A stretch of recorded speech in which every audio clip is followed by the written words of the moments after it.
Muy buenos días y bienvenidos a La Trinchera en la mañana de este sábado 25 de enero de 2025. Son las 8:17, 7:17 en las Islas Canarias. Y antes de comenzar a repasar las principales noticias, os recordamos que nos gusta escuchar vuestras opiniones. Vuestras opiniones son la esencia de este programa. Hoy preguntamos, ¿qué hará el gobierno tras decaer el decreto trampa de las pensiones?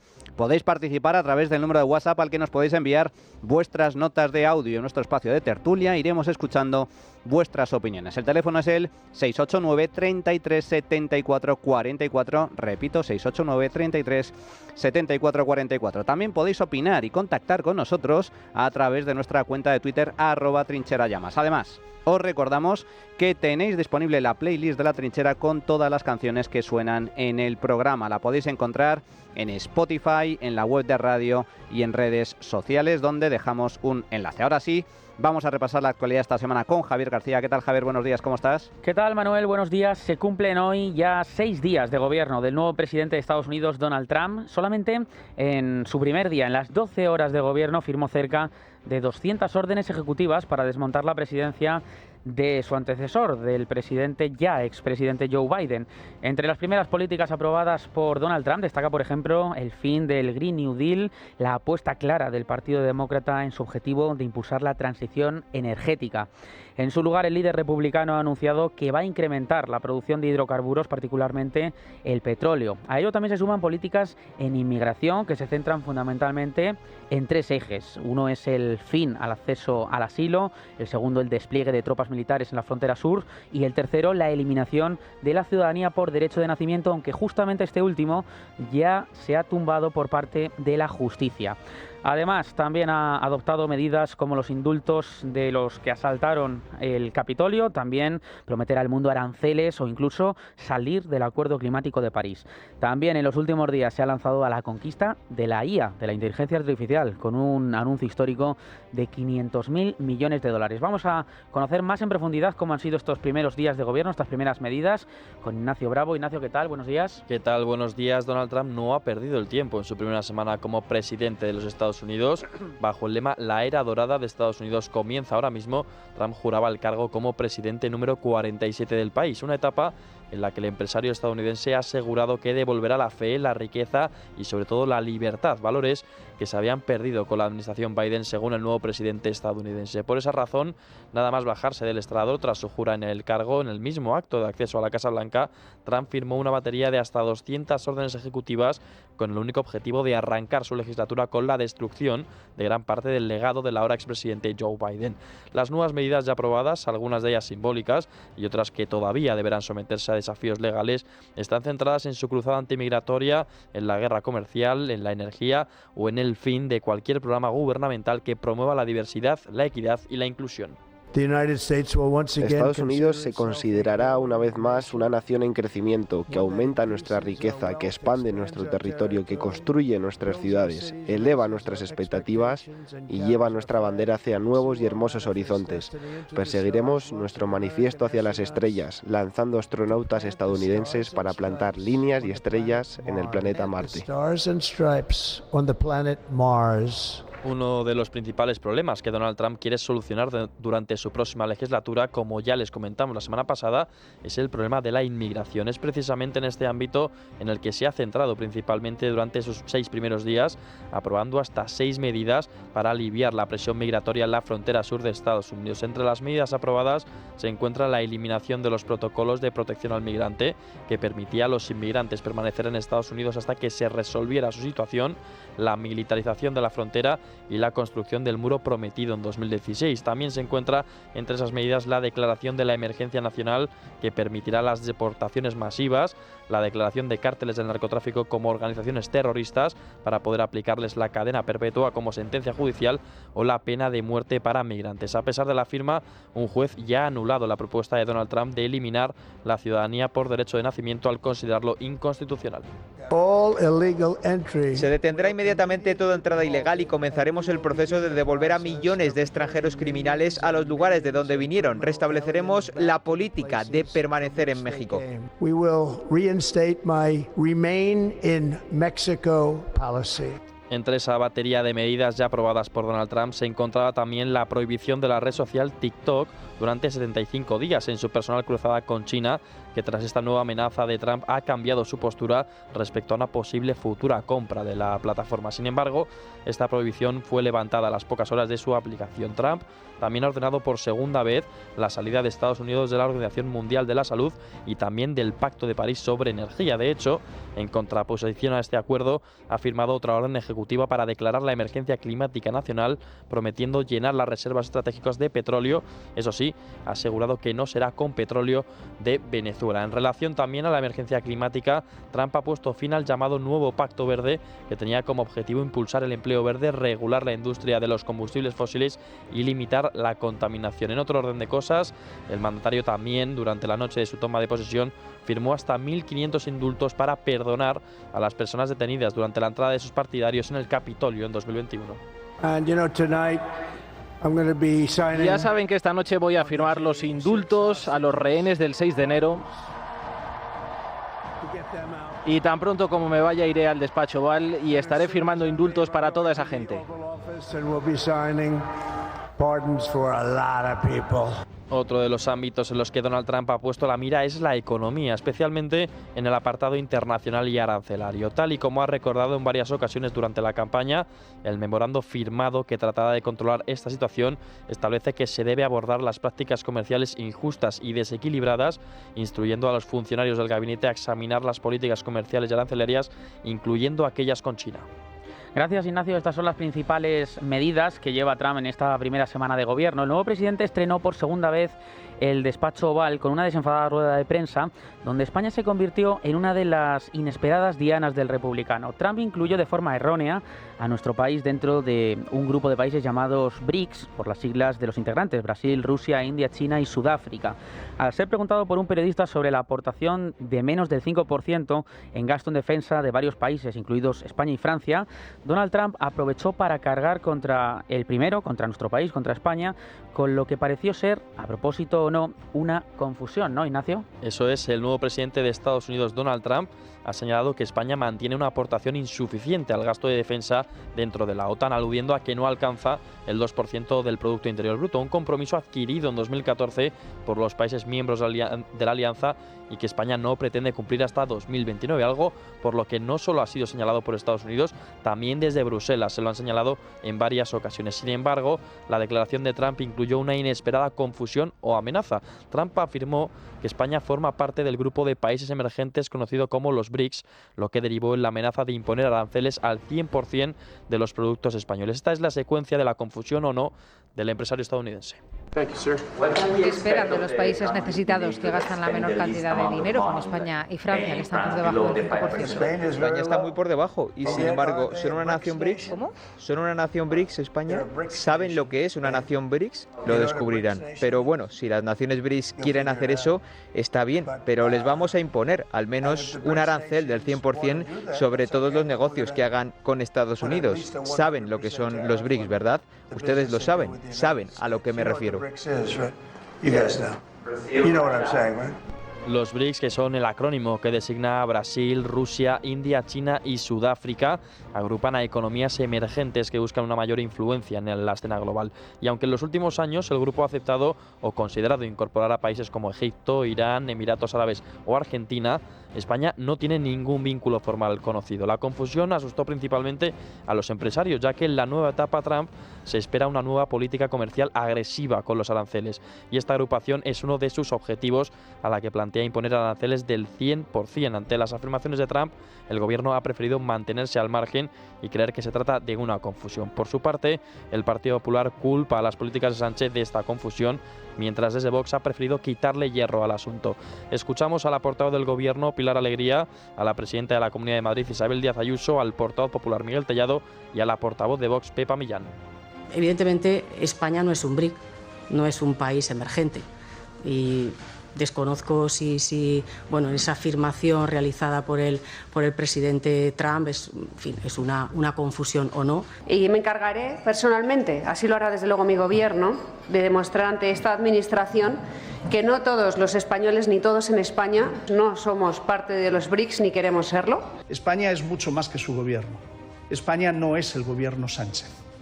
Es evidente que la imagen internacional de España se ha dañado a lo largo de los últimos años. Bueno, a la vista está y de todos es conocido que España no forma parte de esos países denominados BRICS, con lo cual no se verá afectado por dichas medidas. Trump además también aprovechó para recordar su amenaza previa de imponer impuestos comerciales del 25% a productos provenientes de Canadá y México, aunque evitó confirmar si estas medidas se aplicarían a partir de la fecha prevista, que es la del próximo 1 de febrero.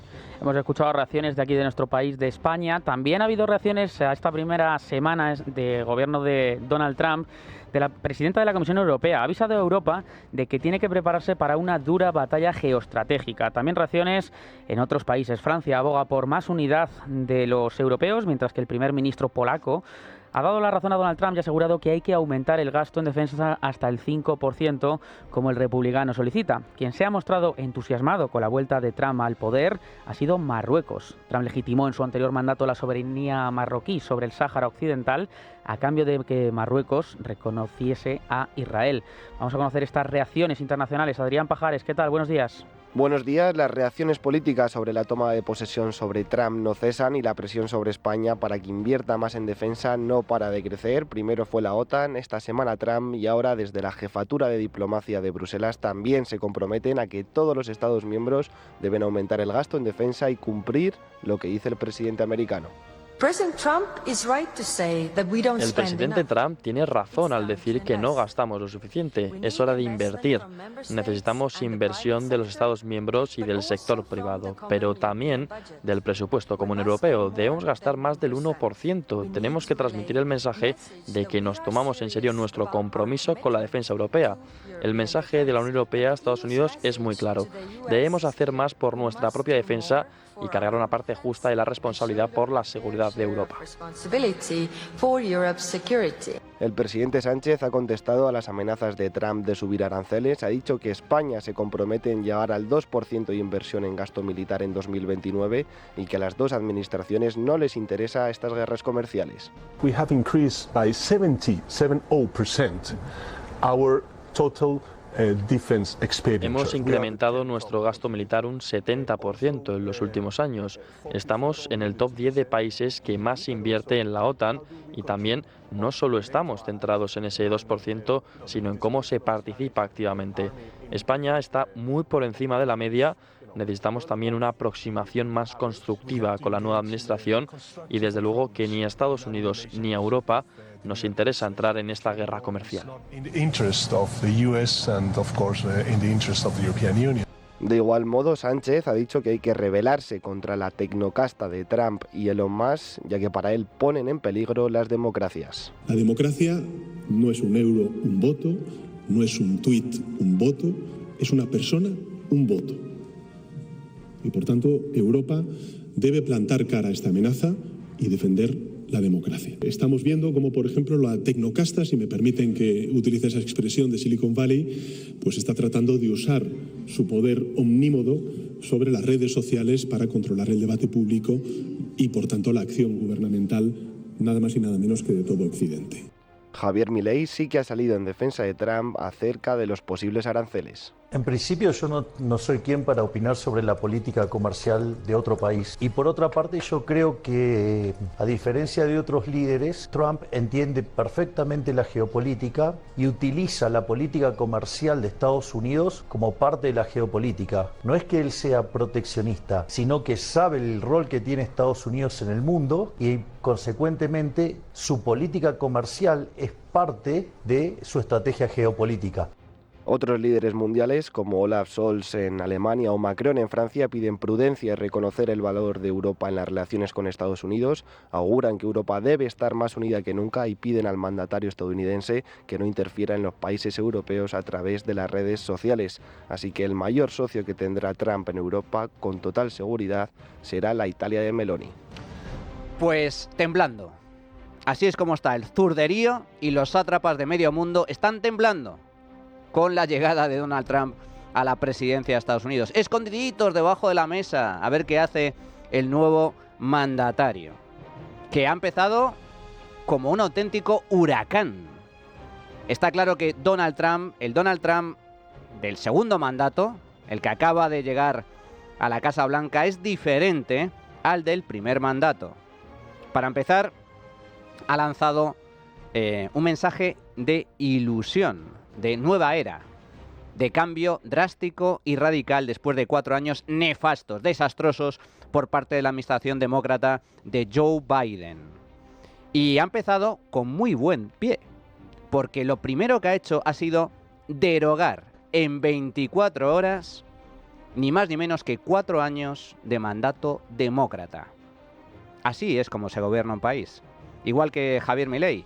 Llegó no con gradualismo, no vamos a hacer unos cambios cosméticos, no. Terapia de choque, cambio radical, cambio de rumbo.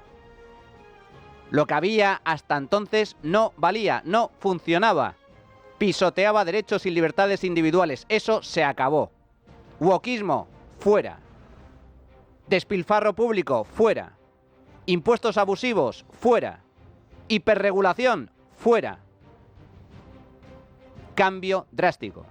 Eso es lo que han votado los norteamericanos, eso es lo que prometió Donald Trump y eso es lo que ha empezado a ejercer desde el minuto 1, desde que llegó a la presidencia de Estados Unidos. Una nueva era, borrón y cuenta nueva. Trump promete una nación orgullosa, próspera y libre, sustentada en una serie de ejes, pilares fundamentales como la lucha contra la inmigración ilegal, contra la delincuencia, contra las organizaciones criminales. Promete y se compromete a la defensa y seguridad de los norteamericanos, parando guerras y no metiéndose en nuevas guerras. Hay que recordar que Donald Trump lo podemos criticar por muchas cosas, pero es increíble la paradoja del mundo. Barack Obama recibió el Premio Nobel de la Paz y metió a Estados Unidos en varias guerras durante sus mandatos. Donald Trump fue el primer presidente norteamericano en décadas que no inició ninguna guerra.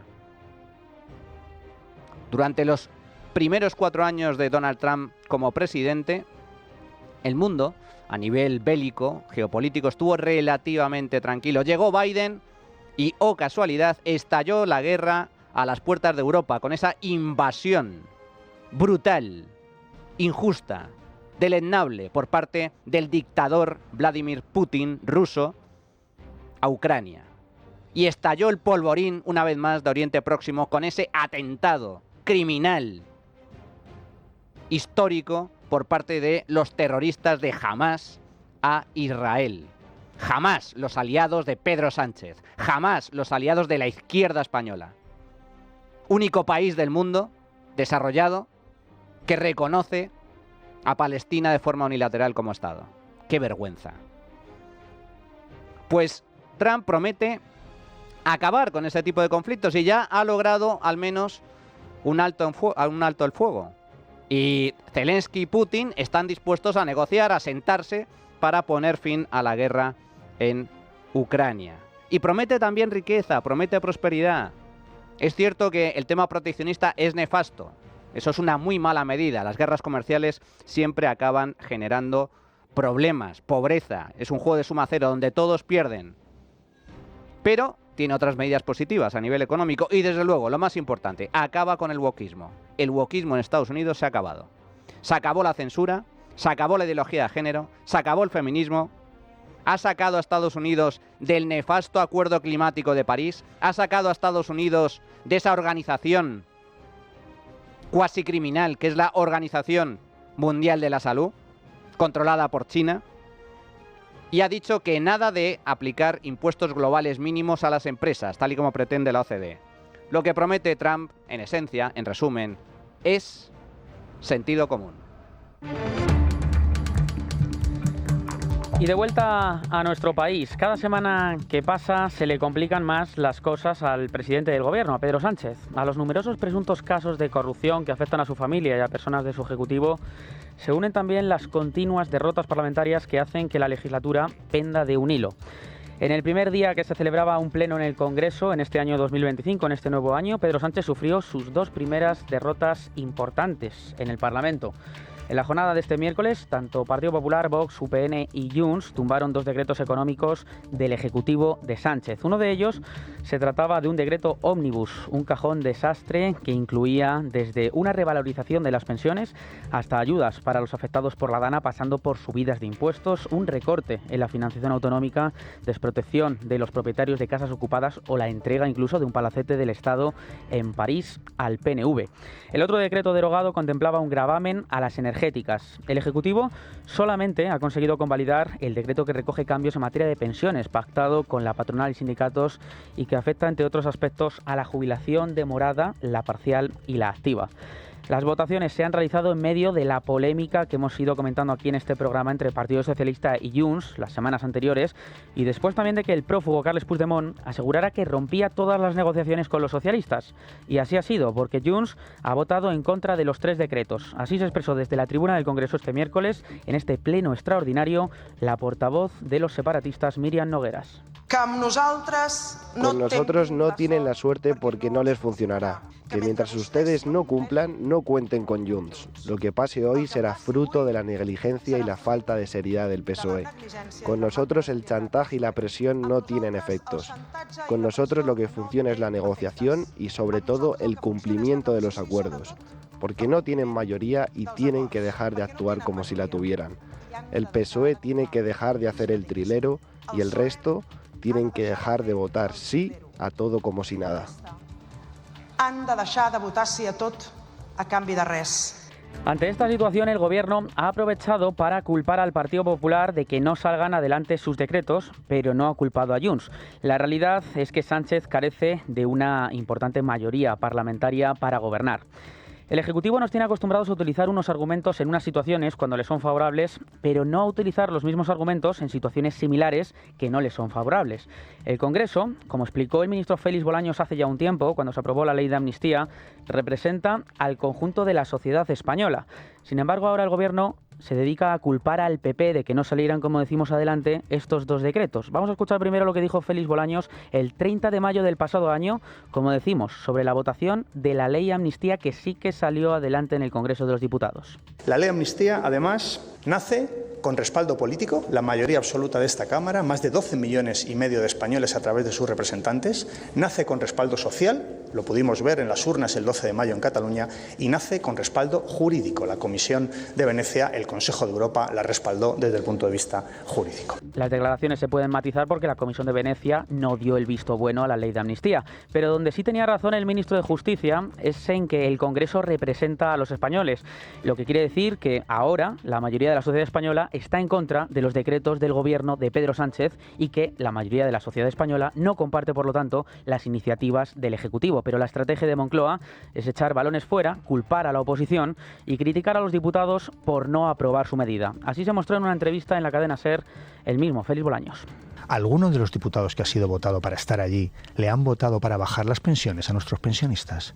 ¿Alguno le han votado para quitar el transporte público gratuito? Yo creo que somos diputados y lo somos para beneficiar y para mejorar las condiciones de vida de nuestros conciudadanos, no para perjudicarles en la idea de que, bueno, pues así erosionamos al gobierno. No, estás haciendo daño a la ciudadanía si bajas las pensiones a 12 millones de pensionistas.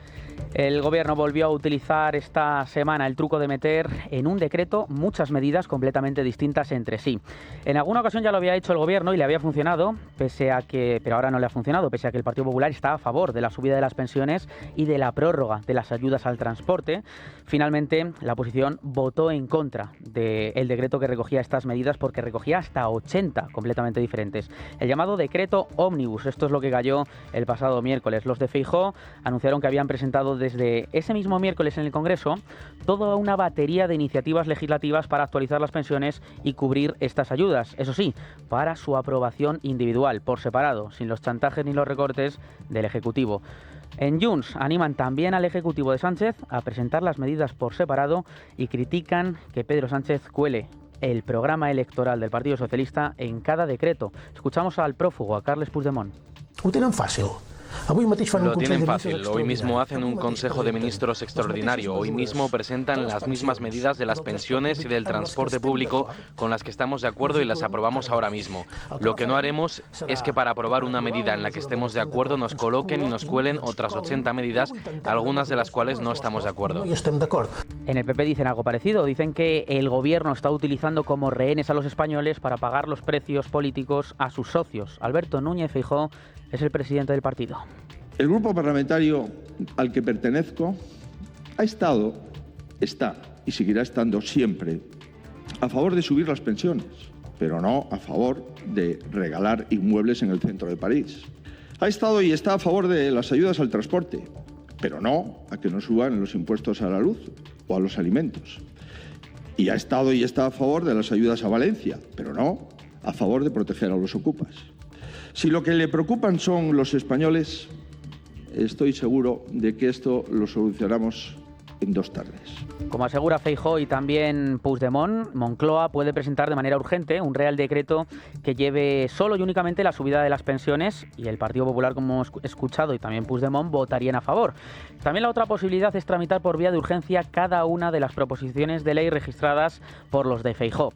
Precisamente el jueves le preguntaron a la vicepresidenta primera y ministra de Hacienda, María Jesús Montero, si votarían a favor de la medida de las pensiones que presente el Partido Popular, pero María Jesús Montero se negó a contestar.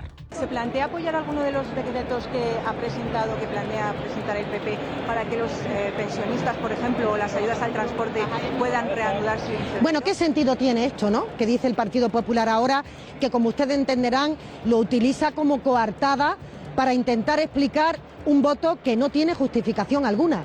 Es decir, si el Partido Popular estaba de acuerdo con incrementar las pensiones de las personas mayores de nuestro país, 12 millones, las pensiones no contributivas un 6%, el ingreso mínimo vital un 9%, o estaba de acuerdo con el transporte público, ¿por qué no convalidó el decreto ley y luego en la tramitación se hubieran eliminado aquellas cuestiones que la gran mayoría de la Cámara no hubiera compartido? Es que esas son las reglas de juego, son las reglas democráticas. Esto dijo María Jesús Montero. También se pronunció el presidente del Gobierno, Pedro Sánchez, desde Valencia, en una visita que hizo esta semana. Hablaba de que el Partido Popular y Vox causan con esta medida, con este rechazo, también los diputados que votaron en contra, dolor social. Estas votaciones en el Congreso de los Diputados tienen unos efectos muy dolorosos en el conjunto de la ciudadanía. Y creo que son ellos los que tienen ahora que responder a cuál va a ser su posición. Porque, en fin, la apelación a la responsabilidad es para el Poder Ejecutivo y también para el Poder Legislativo, y principalmente para aquellos grupos parlamentarios que no pensaron en el interés general. El Gobierno ha hecho su trabajo, su tarea, y son los grupos parlamentarios que han votado en contra los que tienen que reconsiderar esta oposición destructiva que está causando dolor social. Había hasta 80 medidas dentro de ese decreto, el decreto Ómnibus. Entre ellas se encontraban ayudas adicionales para los afectados por la DANA, que han caído, subidas de las pensiones que han caído, del salario mínimo que ha caído y descuentos en el transporte que han caído, excepto en algunas comunidades como la Comunidad de Madrid, que de momento se va a seguir manteniendo ese descuento. Vamos a conocer en detalle las principales consecuencias de la caída de este decreto, Adrián. La votación en el Congreso de los Diputados dejó al gobierno de Pedro Sánchez en una situación crítica tras la salida del decreto Ómnibus. Este decreto incluía medidas clave como la revalorización de las pensiones, la prórroga de los descuentos en transporte público y ayudas para afectados por la DANA y los desahucios. Junts justificó su voto negativo acusando al Ejecutivo de incluir estas medidas esenciales en un texto con numerosas disposiciones, calificando esta estrategia de chantaje. El gobierno, en cambio, responsabilizó al PP y sus aliados, mientras que otros partidos como RC y PNV llamaron a una negociación más reflexiva. Las pensiones, que habían subido un 2,8% en enero, no se mantendrán en febrero, afectando también a las pensiones mínimas no contributivas y al ingreso mínimo vital, que iban a incrementarse entre un 6% y un 9%. Otras medidas paralizadas incluyen la suspensión de desahucios, el bono social eléctrico y la subida del salario mínimo interprofesional. El PP, por su parte, defendió su voto en contra, argumentando la inclusión de disposiciones ajenas como la cesión de un edificio histórico al PNV, mientras que Junts criticaba la gestión del gobierno y sus mentiras. En medio de este clima de confrontación, el líder del PP, Alberto Núñez Feijóo, reclamó elecciones anticipadas al considerar que la legislatura es ya ingobernable. Al Gobierno sí que le apoyó este decreto el PNV. Lo hizo a cambio de la cesión del Palacete de París. El Gobierno aprobó la cesión de la sede del Instituto Cervantes en París la víspera de Nochebuena, camuflado entre la prórroga de los decretos. Este tema generó un duro enfrentamiento en el pleno del miércoles entre el Partido Popular y el PNV. También hubo enfrentamientos entre los socios del Gobierno en este pleno extraordinario. Leticia Barquín, ¿qué tal? Buenos días. Buenos días, año nuevo, pero el Gobierno de coalición continúa afrontando angustiosas negociaciones de última hora con sus socios, mientras el Gobierno se niega a reconocer que la fragilidad parlamentaria sea poco compatible con legislar. Junts impone su fuerza y los de Carles Puigdemont dejaron en la estacada al Gobierno votando en contra a los 3 decretos. Desde Esquerra, Gabriel Rufián salió en defensa del Gobierno. Estamos hasta las narices de que engañen a la gente y nos preguntamos hasta cuándo algunos partidos catalanes van a seguir comiéndose todos estos chantajes. ¿Qué ha de cumplir amb ustedes? ¿Con qué tiene que cumplir el PSOE con ustedes? ¿Qué es lo que piden? Porque no serán cosas personales para según quién, ¿no? ¿Así? Otro de los choques de la jornada fue a raíz del decreto al gravamen de las empresas energéticas, con el rechazo frontal de Junts y PNV, a los que los morados tachan de ser cachorritos de Repsol. Yone Belarra y Doya Sagastizábal. Ustedes no son los principales cachorritos de Repsol en esta Cámara. El Partido Socialista es quien está representando en estos momentos los intereses de Repsol aquí. Es Pedro Sánchez quien está defendiendo los intereses de Repsol. El problema, señora Belarra, es que para poder necesita sumar. Y yo entiendo que la palabra sumar no es de su agrado, pero es lo que toca. Y por cierto, con sus declaraciones, lejos de sumar, lo que hace es restar. PP y PNV también evidenciaron una nueva fricción con el regalo del Palacete en París a los nacionalistas vascos, que pese a decaer en el Congreso, la cesión ya no es retroactiva. Los reproches vinieron tras las palabras del portavoz parlamentario del Partido Popular en rueda de prensa, Miguel Tellado y Aitor Esteban. El PNV se ha convertido en el partido aprovechategui. Quieren aprovechar la debilidad de Sánchez y hacer caja. Es miserable y es asqueroso. El señor Tellado es un torpe. Y además esto, bueno, pues lo que me ha demostrado es que es un maleducado. Además, Podemos, Bildu y BNG votaron en contra de la reforma de las pensiones, rompiendo el bloque de investidura y demostrando la poca salud de la que goza Pedro Sánchez y sus socios. Gracias, Leticia. El presidente de Castilla-La Mancha, Emiliano García Paje, expresó su escepticismo sobre la viabilidad de la legislatura. Según el líder regional, ni siquiera el presidente del Gobierno, Pedro Sánchez, tiene claro cómo salir, dice, del laberinto político que enfrenta el Ejecutivo debido al constante bloqueo de Junts. Es un laberinto sin salida. Creo que ni siquiera el Gobierno, creo que ni siquiera el presidente del Gobierno, y lo lamento por él mismo también a título personal, porque esta situación es torturante para cualquiera. Creo que nadie tiene certeza de por dónde salir. Que se puede acabar la legislatura, sí, pero que la salida sea digna, sea honrosa, que sea razonable. Creo que ahora mismo nadie sabe exactamente cómo salir de un laberinto. Nos metimos en él y ahora literalmente no creo que nadie sepa por dónde salir. La caída de estos 2 decretos es una de las noticias de la semana, pero no la única. Otra de las noticias es la que tiene que ver con Íñigo Errejón. El lunes conocimos la filtración completa, tanto de la declaración del exportavoz de Sumar, acusado de presunta agresión sexual, como la declaración de la actriz Elisa Muliá. Ya aseguramos la pasada semana que Errejón defendió su inocencia y también dijo que todo fue consentido, mientras que Muliá ratificó su denuncia. Pero esta semana hemos conocido, como decimos, los vídeos y las declaraciones en persona que hicieron la semana pasada. El Consejo General del Poder Judicial ha abierto una diligencia informativa tras recibir más de 900 quejas y denuncias sobre el comportamiento del juez Adolfo Carretero en el interrogatorio de la actriz, pese a que dicho interrogatorio se ajusta a derecho, dicen los expertos, y fue similar también con Íñigo Errejón. Acusan al juez de haber sido agresivo y poco sensible en su interrogatorio. También denunció el tipo de interrogatorio del juez a Elisa Muliá el propio Gobierno de España. Vamos a escuchar el momento en el que la actriz explica que Errejón la besó en el ascensor sin su consentimiento y cuando la llevó a la habitación para agredirla. Vamos ya al primero de los hechos. El primero de los hechos es que dice que nada más llegar al edificio y acceder al ascensor, este señor le dijo: voy a romper la tercera regla. Y le cogió a usted de la cintura y la empezó a besar introduciendo su lengua al interior de la boca. ¿Y usted qué le dijo cuando el señor hizo esto? Me aparté, le dije que estaba yendo muy rápido, me entró también la risa un poco nerviosa, como... Perdona, es que está yendo muy rápido, me quedé estaba como sin respiración. Y ya justo se abrieron las puertas y ya estaban mis amigos aquí a la izquierda. ¿Qué tal, Eli? No sé qué. Pero decirle que ha sido muy rápido, pero usted le dijo que le negó que hiciese eso. Le dijo usted, no hagas eso, me sentó muy mal. No, pero aparte se lo dijo, le dijo algo. En ese momento no, porque se abrieron las puertas. Se abrieron las puertas en ese momento. Bueno. Que me estaba resultando muy incómodo porque estaba yendo muy rápido todo y que parara. Y entonces ya ahí me lleva... ¿Pero usted le dijo que parara? Sí, le dije que me estaba sintiendo muy incómoda y ya ahí me lleva. No, muy incómoda no, decir usted que me dejes en paz, que no me toques, que dijo algo de eso. Y después sí. Bueno, después ya un momento, pero estamos en el asunto de que la tira en la cama. Y ahí, este señor, según usted, se sacó el miembro viril. Sí. Se sacó el miembro viril. ¿Para qué se sacó el miembro viril? ¿Sabe usted para qué? ¿O si te lo sacó? Para violentarme. En todo momento yo le noté una actitud dominante. No, pero sacó el miembro viril. ¿Pero intentó usted bajar las bragas o algo? ¿Intentó hacer algo? Eso no. Las bragas no. Las bragas no. Bien. Y entonces ya me volví a vestir. Pero ¿cómo? Vamos a ver, pero señora, si esta yo la tenía en la cama, la tenía la puerta cerrada, está encima, ¿cómo dice usted que se zafa y se va? Pues porque me levanté. ¿Pero tuvo que luchar con él, forcejear con él? Sí, forcejeó con él. Sí. Vale.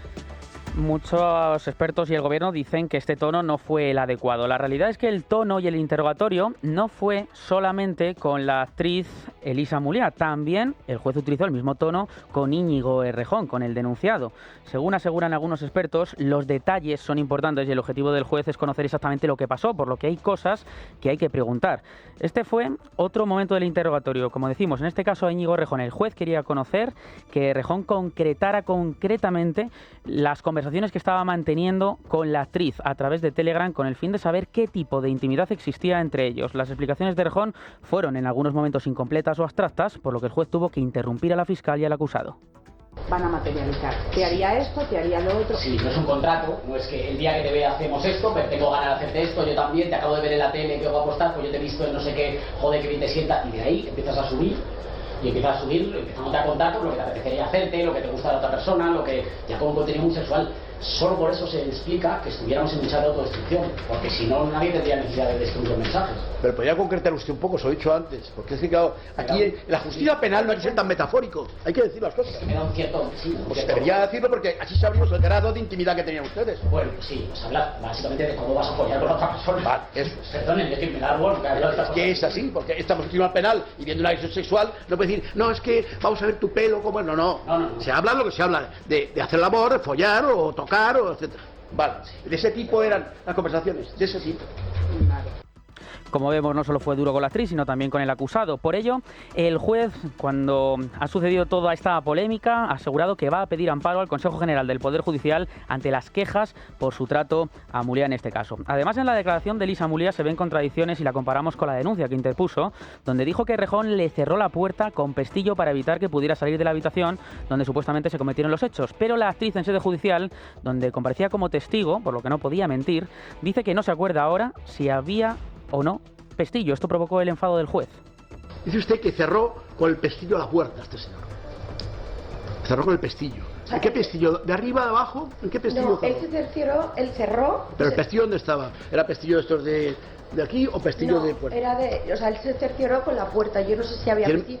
¿Pero sabes si había pestillo o no? No lo sé, es que fue todo muy rápido, ya le digo. O sea, yo sé que hizo un amago como de que estuviera cerrada, se cercioró de que estuviera cerrada.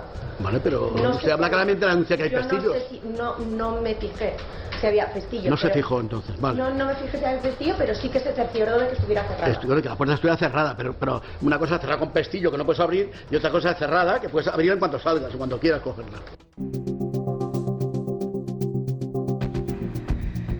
Vamos con más asuntos. Como hemos comentado antes, el presidente del gobierno, Pedro Sánchez, volvió el jueves a Valencia, casi 3 meses después de su última visita para presidir la comisión interministerial sobre la emergencia causada por la Dana, en la que se reunió con alcaldes y alcaldesas de los municipios afectados. La visita llegó 81 días después de lo que ocurrió en Paiporta y arrancó con una confrontación entre seguidores y detractores del presidente del gobierno. ¡Pedro, no estás solo! ¡Pedro!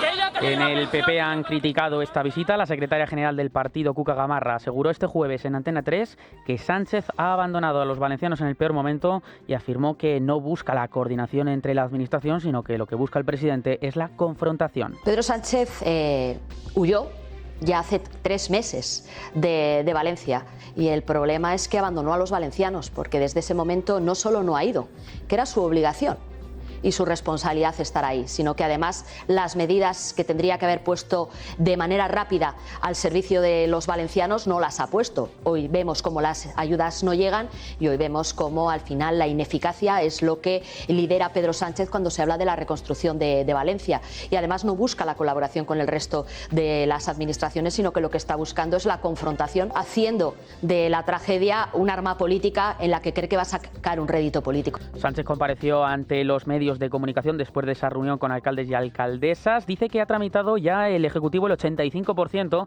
de las solicitudes de ayuda. Además, el presidente comunicó a los alcaldes que el Gobierno va a asumir el 100% de las reparaciones en bienes municipales que resultaron dañados por la gota fría y también el Gobierno va a asumir el 100%, dice Sánchez, de todos los costes del ciclo del agua. Que el Gobierno de España no va a financiar el 50%, sino el 100%, repito, no vamos a financiar el 50%, sino el 100% del coste de reconstrucción de las infraestructuras municipales dañadas. Estamos hablando de cerca de 100 centros administrativos, más o menos 45 escuelas infantiles, 58 bibliotecas, 55 polideportivos, 40 centros de día, 16 mercados y lonjas y muchas más infraestructuras dañadas como consecuencia de la dana. Hasta el último céntimo, hasta que se coloque el último ladrillo en esos centros municipales. Y el Gobierno de España vamos a anunciar, les quiero también anunciar, que se va a hacer cargo del 100% de los costes de reconstrucción de todo el ciclo del agua, es decir, las infraestructuras de abastecimiento, de saneamiento y de depuración de agua. Anuncios, anuncios y más anuncios, promesas, promesas y más promesas, pero, ay amigos, una cosa son las palabras y otra muy diferente los hechos. Lo cierto es que las ayudas siguen sin llegar. Esa es la realidad de los afectados por la gota fría en Valencia. Llegan a cuentagotas. Las únicas ayudas que han llegado de forma automática, rápida, urgente, eficaz, son las que ha facilitado el sector privado, empezando por Mercadona y Juan Roch, que se han puesto ayudas encima de la mesa y se han repartido de forma rápida y urgente. Esas fueron las primeras ayudas de verdad en llegar a los afectados. Mientras tanto, pues muchas promesas que finalmente acaban en nada. Sánchez ha visitado Valencia, se ha dignado por fin a visitar Valencia después de que tuviera que salir escopetado, acompañado por su guardia pretoriana de guardaespaldas de algunos de los municipios afectados, dejando al rey, que se mantuvo en su puesto y bueno, pues habló con los afectados. Pero sí, visitó Valencia para reunirse ¿con quién? Con los alcaldes, con los políticos, no con la gente. Tuvieron que hacer un cordón de seguridad de 200 metros para que no le insultaran, para que no se escuchara los insultos y el rechazo que levanta este personaje infecto entre la población valenciana. Porque hay que recordarlo, Pedro Sánchez abandonó a los valencianos. En el peor momento, los abandonó a su suerte. Se negó a decretar el estado de alerta. No envió a los militares a tiempo. Y tuvo la poca vergüenza de decir: si necesitáis ayuda, pedidla. Sánchez es un miserable y los valencianos ni lo olvidan ni lo perdonan. Llegados a este punto vamos a hacer una pequeña pausa y regresamos al tiempo de tertulia.